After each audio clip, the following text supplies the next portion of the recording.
भूखाल मचा कर धर रहा क्या एसएससी में, इसने दुम्मा अठारह क्या। किसने अठारह क्या भाई? हमने नहीं, इस पर्सन ने।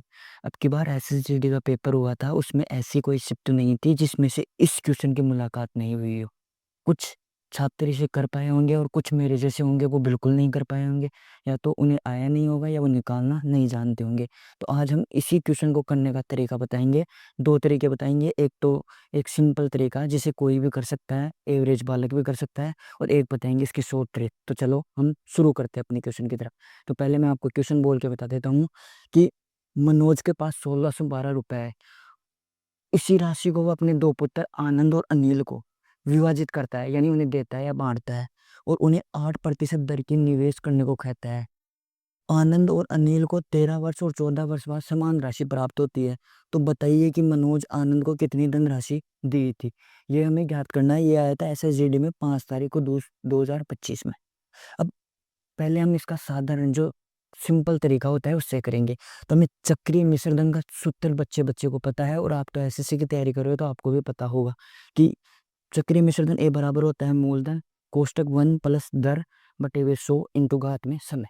अब हम करते हैं इस क्वेश्चन को। तो हमें दिया हुआ था कि मनोज के पास 1612 रुपए है। 1612 रुपए है, तो हमने इसे दो भागों में विभाजित करना है। वो इसे देता है आनंद को और अनिल को। अब हमने माना कि आनंद को वो A रुपए देता है और अनिल को हमें B रुपए देता है। ये चीज हमने मानी है ना। अब ये आनंद को A रुपए देता है, दर हमें दी हुई है, समय भी दिया हुआ है, तो ये मान हम सूत्र में लगाएंगे। तो इधर लग लेते हैं आनंद और इधर अनिल। अब आनंद को कितने रुपए दिए थे? ए A रुपए दिया आनंद को। 1 + दर कितनी है? 8, और बटे हुए में 100 इंटू समय कितना था? समय दे रखा है कि देखो, आनंद को 13 वर्ष के लिए, यानी समय 13।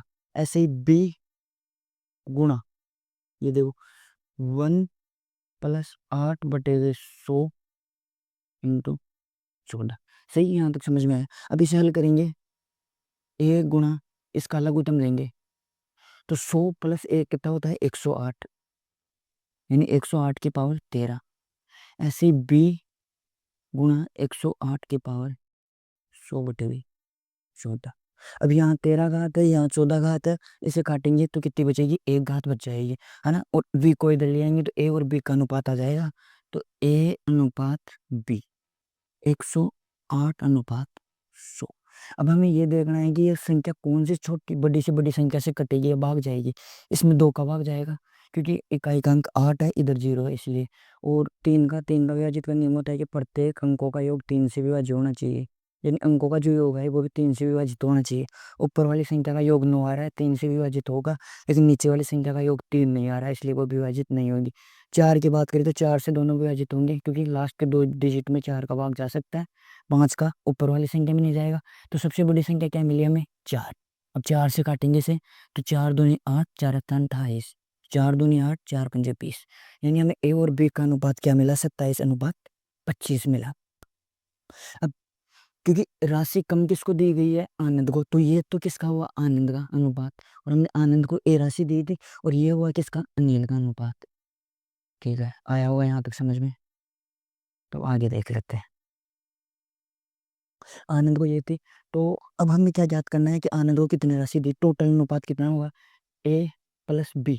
अगर मैं टोटल अनुपात पूछूंगा तो वो कितना होगा? 27/25 बराबर वो होगा 52 अनुपात। 52 अनुपात की राशि कितनी दी हुई है? 1612 रुपए। ये 52 अनुपात का मान है। अगर मैं आपको 1 अनुपात का मान पूछूं तो 52 को भाग चला जाएगा। 1 अनुपात बराबर 1612/52। और हमें आनंद को की तिरासी दी थी 27, तो हमें कितना याद करना है? 27। अगर 27 याद करना है तो 1612/52 में और गुणा 27। अब इसको हल करना है। अब एक तो तरीका होता है कि हम डिजिट सम लगा ले, लेकिन डिजिट सम नहीं लगाएंगे, क्योंकि ऊपर योग की तो क्या बनेगा? 6 2 8 2 10, जिन 7 2 9 बन रहा है, इसलिए डिजिट सम तो हम लगाएंगे नहीं। अब हम क्या करते हैं? 52 का भाग देंगे 1612 में। आराम से अलग देखिए, देख लेना चाहिए, क्वेश्चन गलत नहीं होना चाहिए। कितनी बार जाएगा? 3 बार। तो 3 दूनी 6, 156। बचेंगे। कितना शेषफल बचा 5, तो 52 एकम 52, 52 बचा। तो हमारे पास क्या है 27 अनुपात बराबर, इसको हल करने पर है 31 गुणा 27, इसको गुणा करवाएंगे तो 27 एकम 27, 27 एकम 27, 27, 81, 81 और 2 87, 81 और 2 83, 837 रुपये, जो कि हमारा कौन सा ऑप्शन था, ऑप्शन नंबर ए था। अतः हमें जो आनंद राशि मिली वो कितनी थी, 837 रुपये थी, जो अनिल ने दी थी। ये तो था हमारा साधारण तरीका। अब हम याद करेंगे इसके शॉर्ट ट्रिक, तो चलते हैं 2 मिनट के लिए शॉर्ट ट्रिक की ओर। हमने अब हमने आपको इसका एक तो बेसिक तरीका बता दिया, अब एक बताएंगे कि आप इसे शॉर्ट ट्रिक से किसी आसान भाषा में जल्दी जल्दी कर सकते हो, तो उसके लिए हमें चलते हैं। सही। अब हमें दर कितनी दी हुई है, वो दी हुई है आर बराबर 8%। अब हमें पता होता है कि अगर 1% दिया हुआ हो तो उसे हम 1/100 लिख सकते हैं। ऐसे ही अगर हमें 10% दिया हुआ हो तो उसे 10/100 रख सकते हैं। यानी जो संख्या दी होती है उसके बटे हुए में 100 आ जाता है। परसेंट का मतलब यही होता है। तो आर बराबर 8% का क्या होगा, 8/100। अब हमें ये देखना है ये कौन सी बड़ी से बड़ी संख्या से कटेगी, तो ये 8 से तो कटेगी नहीं, ये 4 से ही कटेगी। तो 4 से कटेगी तो 4 दूनी 8 और 4 दूनी 8 और फिर 2 बचे, 4 पंजो 20, यानी 25/27। अब 25/27 यानी 27/25 लिख सकते हैं। अब ये अनुपात होगा आनंद और अनिल का। अब वो कैसे याद करेंगे, वो ऐसे याद करेंगे कि जिसने कम समय के लिए निवेश किया होगा उसे ज्यादा राशि मिली होगी। यानी ये 27 अनुपात किसको मिला होगा, आनंद को यानी ए। और ये कम राशि किसको मिली होगी, अनिल को मिली होगी, तो यानी 20 से दर्शा सकते हैं, 27/25। अब हमें देख लेना है कि समय का अंतर कितना है। अगर समय का अंतर होगा तो ये अनुपात होगा, समय का अंतर ज्यादा होगा तो दूसरा अनुपात होगा। तो समय का अंतर कितना है, 1। यानी हमारे पास ए और बी का अनुपात क्या है, 27/25। आया समझ में। अब ऐसे ही हम इसका योग कर लेंगे, a + b बराबर 27/25 का योग होता है 52। फिर 52 का मान होगा पूरी धनराशि के बराबर 1600 कराइए।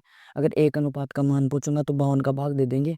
जैसे ही अगर 27 अनुपात का मान पूछूंगा तो 52 में भाग 27 से गुना हो जाएगा, 27 से गुना हो जाएगा तो 31 गुणा 27, 837 उत्तर आ जाएगा, जो कि ऑप्शन ए। ऐसे ही ये क्वेश्चन 2 मिनट में भी हो गया। धन्यवाद। जय हिंद। अगले मिलते हैं ऐसी क्लास के साथ। अगर कोई भी कमी हो, कोई भी क्वेरी हो या कुछ भी आप बताना चाहते हो तो कमेंट सेक्शन में ज़रूर लिखना।